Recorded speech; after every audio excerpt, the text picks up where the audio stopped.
Next up, we've got a great session by Revuse. Max Willard, Customer Insight Strategy Lead, industry expert, building customer trust in CX. Very important topic. Come on up. Thank you. And friend. And friend. Sorry, both names weren't on there. It's all good. No worries. All right. Hello, everyone. I'm very excited to be here and present today. My name's Adi. I look after sales and marketing at Revuse. I'm actually relatively new to the company, but I've been in the space of customer experience, voice of the customer for quite some time, and I have with me Max here today. Hi, everyone. Really excited to present to you today and take you through the presentation. It's going to be about the power of reviews and how you can use them to be customer-led. Perfect. All right. So just to kick it off a little bit, question to the audience. Does anybody have a guess or a sense of what percentage of people will read reviews before buying any product? Retail space, mainly. Wasn't expecting that. 95%. Any other guesses? All right, so pretty close. Next slide. 92%. You're right up there. Typically, we get lower numbers, but it is 92%, and that's a relatively conservative approach. Go ahead. And speed really matters in this world of consumers, and it boils down to really two main dynamics. The first dynamic is how fast markets are changing. We used to live in a world of mainly physical shelves. You wanted to put your products on the shelves. This took time. If you needed to take them off the shelves, this also took time. It was a physical process. If you wanted to know who your competitors were, you went to, for example, your local Target and looked at the shelf, looked at the aisle. That's where your competitors are. Well, now we live in a predominantly digital shelf world. Things are flying on and off the shelf. People can put products on the shelves very quickly. Anyone can do this. They take them off. It's very fast. It's hard to keep up with. And so in some cases, you might not even know who your competitors are. So this is the first dynamic of why you need to speed matters in the consumer world. And the second is how fast consumers are changing their minds. Something we used to see a lot of is I'm a second-generation user of this product. My parents use this detergent, so I use this detergent. My grandfather used this razor. My father used this razor, so I use this razor. We don't see as much of this anymore. People are a little bit less loyal, and in fact, 54% of consumers will change the brand they're using after just one bad experience. Now, that's pretty harsh. If you really think about it. Just one bad experience, they're going to change the brand, and they know that they can because the market is keeping up with them. So those are really the two main dynamics. That's what it boils down to. And you might be wondering, can you even trust online reviews? So I'm going to let Adi speak to us a little bit about that. Right. So as we look at online reviews, there are really three main categories. You have your organic reviews, which are typically posted on the brand.com website or on a retailer website. These can be verified and non-verified buyers that post these reviews. A second category is incentivized reviews, typically with some incentive, like a discount, a free product, or any sort of other incentive that is provided to the consumer in order to post a review. These will have some tendency to be less authentic in some cases, effective, but with less authenticity. The last bucket that we have here is what we call syndicated reviews, which is, this can be of any type of review. This can be an organic verified buyer, organic non-verified buyer, or incentivized review. And what really happens here is that the syndication platforms will take any one piece of content, in this case a review, and will post it across multiple sites. And there are hundreds of sites where reviews are being read by consumers. So while potentially the review itself can be authentic, the power or the impact of that review is force multiplied by the fact that it's posted across so many websites. Yeah, and there's really two key challenges that come up when you're dealing with these different types of reviews that Adi just mentioned. The first is around data manipulation. So websites, they aim to increase conversions. They want to boost the numbers and boost the amount of reviews that are on the website. And this is great, but you need to know how to deduplicate these reviews, right? If there's many reviews, if there's hundreds of more reviews on a specific channel that are syndicated, to understand what's going on really at a granular level on that channel, you need to know how to deduplicate these reviews. And the second challenge is around cutting through the different types of reviews. So you need to know how to remove the incentivized reviews. So I don't know, I'm sure people here have experienced this before, where a brand you really love, they say, we'll give you 25% off if you write us a review. We'll give you something in exchange for writing us a review. Well, you're going to be in a pretty good mindset when you write that review, because you've just received something. So you're going to go on, it's probably going to be a pretty good review you're going to give them on something. That's great, but that's going to increase the sentiment of these incentivized reviews. And we see that the sentiment is always higher on incentivized reviews. So to understand what's happening specifically for a certain category or a certain product, you need to remove the incentivized reviews to understand what the actual sentiment is and how customers really feel about your products. And it's very similar when it comes to the syndicated reviews, like I just mentioned. You need to know how to filter these out for the specific research purposes. Now I want to talk a little bit about one of our customers, Durrell Juvenile. By a show of hands here, who is a parent?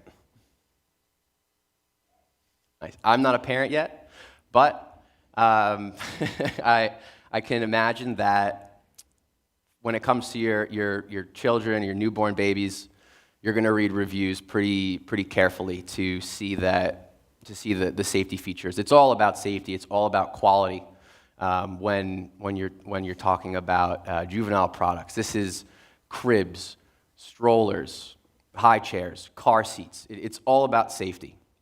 And Durrell Juvenile, being a leader in this space, they had a really good sense. They had some social listening tools, and they had some traditional research methods to understand consumers and get some feedback about their products and what's being said about them, and some safety and quality features. But they knew that there was a little bit of a gap. They felt like they knew that they lacked SKU level data and retail, the channel specific data. So with all of that being said about everything that they have with consumer feedback, they still lack this. And after using reviews, what they were able to do is become this cross-functional organization where insights were flowing to the product team, they were flowing to the marketing team. Product team was able to use consumer feedback on specific SKUs on their products and their competitor products to understand where they needed to make adjustments. What did they need to do to make this product safer? Maybe it was the wheels that needed to be thicker so it could move better, the wheels on a stroller to move better on grass or whatever that might be. So that's one case here with the product development and innovation directly from the voice of their consumer. And for marketing, they were able to get much more in tune with the way their consumers were talking about their products. So they can take their messaging and align it with just that. So it's been a really big success so far for Durrell, and they're really enjoying the cross-functionality of the dashboard that they get on juvenile products. And touched a little bit on it in that story just now, but why is it so important to have the consumer lead rather than you leading the consumer is when you're talking about reviews, it's in a lot of ways one of the only objective views of your consumer. You're not asking questions and getting answers. In this case, the witness is leading you. And that's one of the best things about reviews is you can expect anything. So an example here. How many topics of discussion do you think there are around toilet paper? You can just shout them out. That's fine. Or you could, Any guesses, any thoughts? See people smiling. Well, it's 46 topics of discussion on toilet paper. If I gave you 30 minutes, you can maybe come up with 15, maybe 20. Flushability, texture, and so on. How would you know that, right? It's very hard to know that, and it's all coming from your consumers. So I want to give one more example. What do you think the most important part of the smart TV is to consumers? What do you? Ease of use? Anyone else? Screen quality? They're all great guesses, all things that I might have guessed as well. It's the remote control. The remote control is the number one thing, the most important thing to consumers when it comes to the smart TV. Not audio, not visual, not ease of use. How else would you have known that, right? Well, your consumers are telling you that, so you have to listen to them. All right, let's talk a little bit about categories. So Max here was talking about toilet paper, he was talking about TVs. The way we look at analyzing reviews is we look at the category level. So if we say look at a category, say for example, smart TV. Smart TVs, the way we operate is we have insight into this category across all brands that are marketing and selling, and where there are online verified reviews for that particular category, that particular brand in the category. So really what that means is we already have a collection of most products in the category. If we don't have the category, we stand it up. But the real nugget in there is that once you implement a category and have a dashboard in our tool for that particular category, you will see insights, one that you've likely not heard before, not thought of before. You'll see some things that you are aware of, or topics that you are aware of, but different results. But also you're going to see, for your competitors, what is being said about the same product type in the same category. So for example, as a consumer insights manager, or as a product marketeer, a product owner, you're able to see not only what your customers are saying from verified sources about your product, but you can see what they're saying about other products as well. So inherent in our dashboarding system is the possibility to do a competitive analysis. It can be something simple like a SWOT analysis, where you can pick, let's say in a category that has 10 brands, you can pick however many brands you like and just layer them on a SWOT analysis. Our big data, AI-driven approach kind of does all the number crunching and all of the analyzation that is needed, the analysis, in order to display that in the SWOT analysis or any other sort of dashboard. So really, one thing you're getting, to Max's point, is insight about your product around things that you likely have not thought to be important, or you will get information about things you do think are important, but you're also going to see that for your competitors as well. Yeah, and just to add to what Adi said here, it's category insights, it's the next generation of review analytics, right? So today, you could go online, go to Amazon, Walmart, Target, whatever the website is. You could take products from those websites. You could analyze them from what people are saying on reviews, from the reviews. You can even use some tools to create some summaries and maybe do some comparisons. This has limitations. How can you analyze a product that you don't know exists? Right? So that's the first limitation. The second limitation is around if you wanted to take it a level up. What if you wanted to analyze all shampoos, not just one, all running shoes in a category, all smart TVs in a category? How can you do that if you go one by one with thousands of products being sold across hundreds of retailers across the world? How can you possibly do this? Are you going to get a good picture of what you're trying to see here? No, you're not. That's where category insights comes in. It's the way of collecting the data, not analyzing it. And it allows us to ask research questions that you couldn't ask in the past. So it allows you to create a category benchmark. You wanted to analyze a product and understand what is it saying with the whole what is everyone saying about the category, and you want to know what your product specifically compares to that. Well, that's where category level insights comes in here. Another example, let's say you wanted to understand the best noise cancellation headphones. Well, if you took a focus group or you did a survey, you would get a bunch of different answers, maybe from a general or the regular consumers. If you ask them, they're going to give you the top 5 brands on noise cancellation.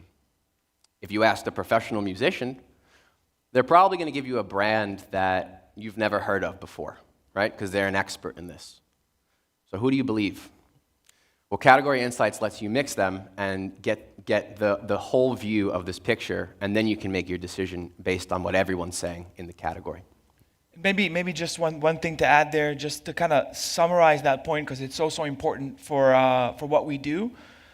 It's basically the ability to get authentic insight about your product from verified buyers at scale, versus trying to solicit feedback in paid surveys, incentivized reviews, and other mechanisms, which also, they cost more.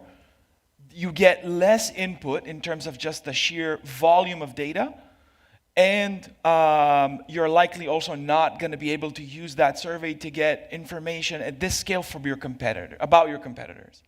So it's really taking a lot of data, authentic data, and analyzing it across the entire category. So we have one example here from one of our customers where they've launched a tennis shoe. They didn't designate it to be necessarily a woman's pickleball / tennis shoe, right? So they had a category for tennis shoes, a category for pickle shoes. And they're trying to do two different types of products here.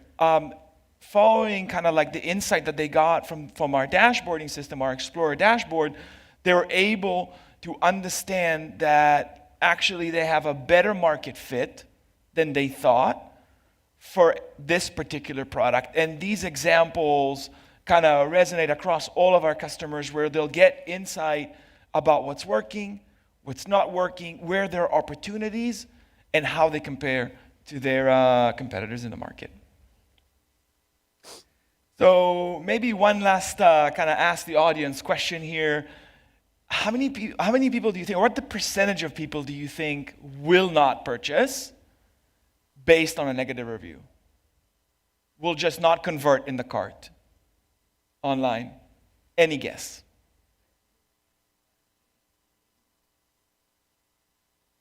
%.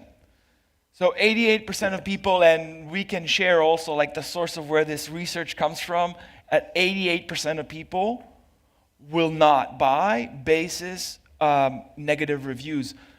This is relevant, highly relevant for retail, but it's also relevant in other industries as well, not just retail. Yeah. Now, maybe, Max, do you want to cover this one? Yeah, definitely. So just a few words on reviews and what we do here. We collect and analyze reviews from any brand.com or retailer.com website.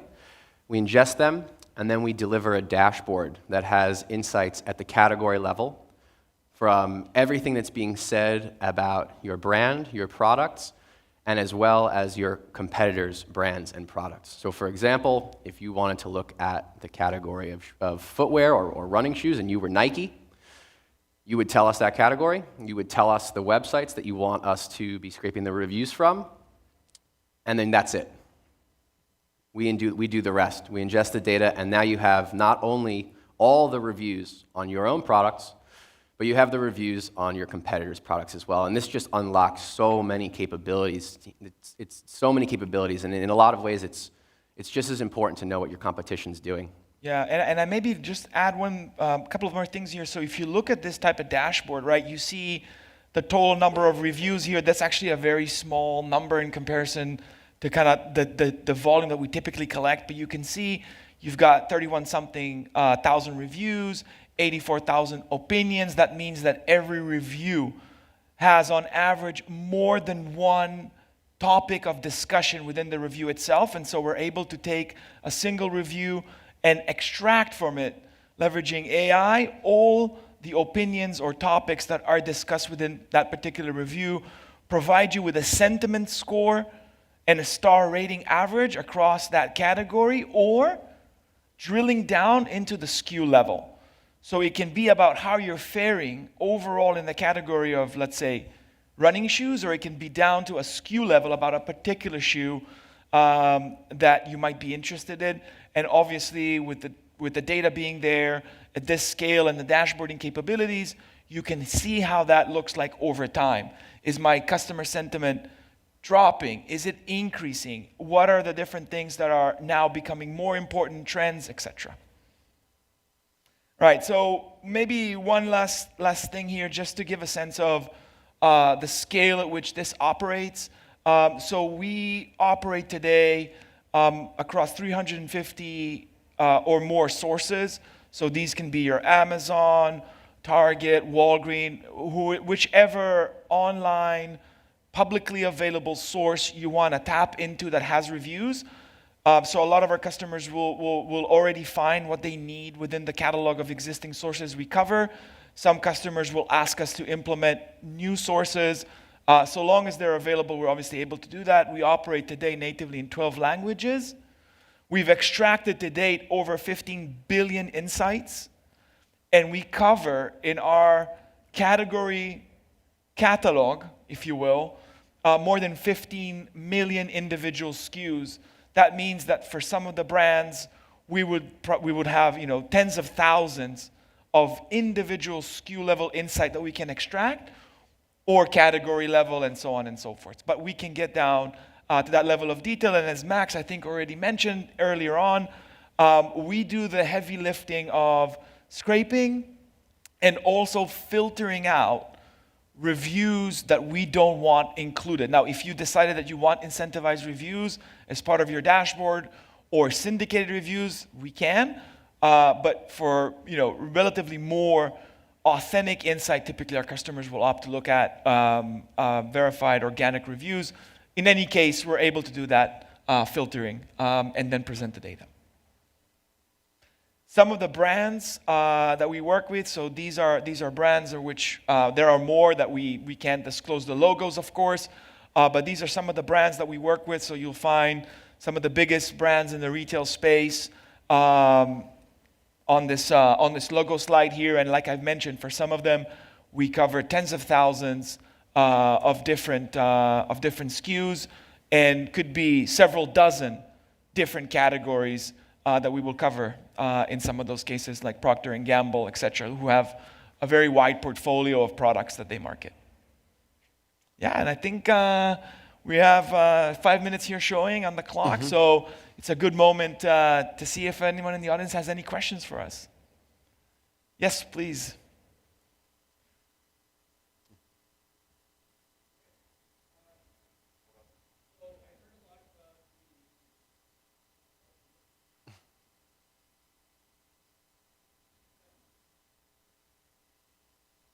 So I did hear a lot about the business being able to benefit from reliable reviews, but you also spoke a lot about the consumer being able to, like me personally, being able to see verified, reliable reviews, right?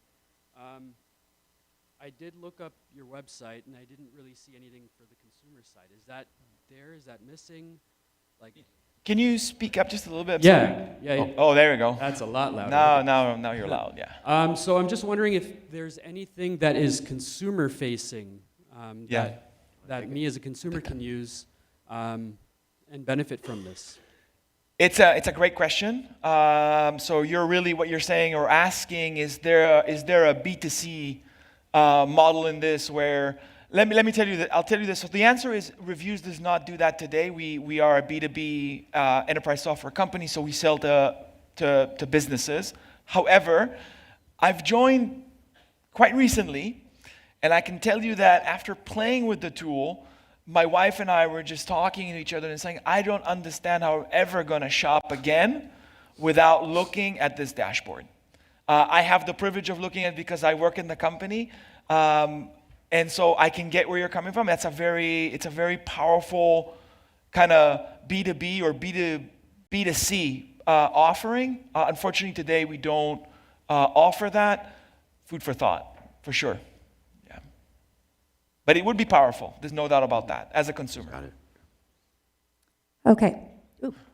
You said that 54% of consumers will not go back to a product after a bad experience. My question is, with social influence and reviews being so paramount in customer spending, how do businesses contend with that amazing post-sale customer experience? Which one has more influence? Because some companies, I wonder if they rely more on the social influence versus that post-sale experience. Yeah. Another great question. So the two worlds live side by side. So buyers that come and want to purchase reviews as a product, are likely in some ways also, or in very close in the org chart to the buyers of social listening platforms. I think the difference is, and the way that our customers look at it, is they look at social listening as being a lot more real time and being able to influence a customer decision in real time, versus reviews in terms of, again, the ability to impact. The data in terms of the insight, I think they look at reviews, verified buyer reviews, it's a lot more insightful, a lot more relevant and authentic and important for the business overall. But when it comes to acting on maybe a negative post on a social media or latching on to something positive, social media just offers a little bit more reactiveness. So I think it's complementary, and I believe over time, these two products will probably be very close in synergy, let's put it that way, and I think will probably appeal to the same buyers.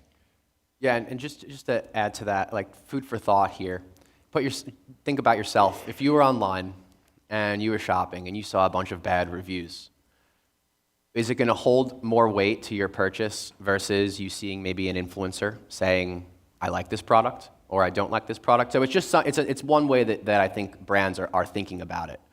Both are very important, though. I think we have time for one last question, I believe, right? Yeah. I can. Yeah. Thank you for the session. I wanted to ask you, we learned yesterday that there are younger generations that are not really engaging with surveys, being a way of collecting feedback from the customer. And given your experience in the world of reviews, can you give us some stats around which clients or type of customers are the ones that are engaging the most with reviews? So you want to take that, Max? Yeah, that's a great question. I think that it's, in most cases, we're working with mainly CPG companies that are having that physical good that you can buy and leave their review on. We're seeing many reviews, millions of reviews in all the categories that we're working with. So I think that the review ecosystem is just something that we are all a part of here. Everyone's a part. Everyone's reading reviews. Everyone's leaving reviews, talking about reviews. It's a very important piece to the puzzle here. So I think that if I had to, I think that specifically on products, there's plenty of reviews. Whether you're looking at skincare products or blenders or mattresses, whatever that might be. So there's many reviews in all of those categories. Does that answer the question? Or?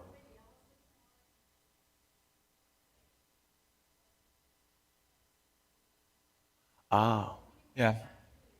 Maybe we can chat about that. Yeah. As I think our queue is up. Yeah. All right. Thank you. Help me thank Revuse for Thank such you. a great session. Thank you A very lot much. of great questions.